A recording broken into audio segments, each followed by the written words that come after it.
الحمد للہ وکفی وسلام علی عباده الذین اصطفی اما بعد۔ بزرگان محترم اور عزیز میرے بھائیوں، رسول اللہ صلی اللہ علیہ وسلم نے فرمایا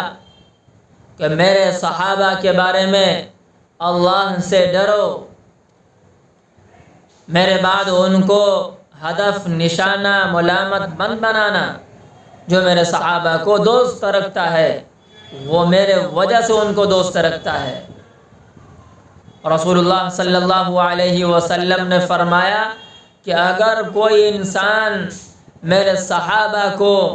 اذیت پہنچائی، تکلیف پہنچائی، گویا کہ اس نے مجھے اذیت پہنچائی، مجھے تکلیف پہنچائی، اور جس نے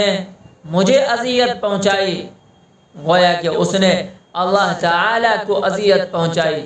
اللہ تعالیٰ کو تکلیف پہنچائی، اور جس نے اللہ تعالیٰ کو تکلیف پہنچائی اللہ تعالیٰ اس کو پکڑے گا۔ رسول اللہ صلی اللہ علیہ وسلم نے فرمایا کہ میرے صحابہ کو برا بھلا مت کہو، میرے صحابہ کی تعظیم کرو، تکریم کرو۔ میرے بھائیوں، اگر کسی انسان کا، کسی آدمی کا صحابہ کے بارے میں برا عقیدہ ہے، صحابہ کرام کے متعلق برا اعتقاد رکھتا ہے، صحابہ سے بغض رکھتا ہے، عناد رکھتا ہے، چاہے وہ نماز پڑھتا ہو، چاہے وہ ساری نمازیں پڑھتا ہو، تہجد کی نماز کا اہتمام کرتا ہو، چاشت کی نماز کا اہتمام کرتا ہو، اشراق کی نماز کا اہتمام کرتا ہو، ساری نمازیں پڑھتا ہو،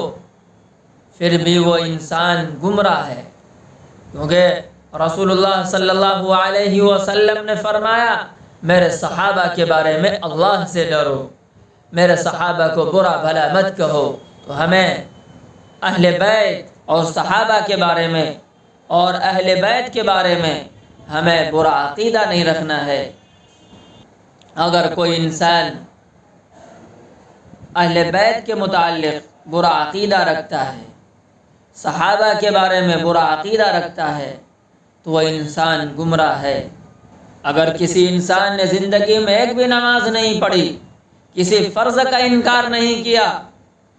تو وہ مسلمان ہے، اسے گمراہ نہیں کہا جا سکتا، چاہے ایک بھی نماز نہیں پڑھی ہو۔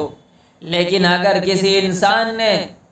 کسی صحابہ کے بارے میں برا عقیدہ رکھتا ہو، کسی اہل بیت کے متعلق برا عقیدہ رکھتا ہو تو وہ انسان گمراہ ہے۔ صحابہ کے بارے میں ہمیں ڈرنا چاہیے، کیونکہ رسول اللہ صلی اللہ علیہ وسلم نے فرمایا کہ میرے صحابہ کے بارے میں اللہ سے ڈرو، صحابہ کرام کو برا بھلا مت کہو۔ صحابہ کرام کے بارے میں اگر کوئی انسان برا بھلا کہتا ہے، برا عقیدہ رکھتا ہے تو وہ انسان گمراہ ہے۔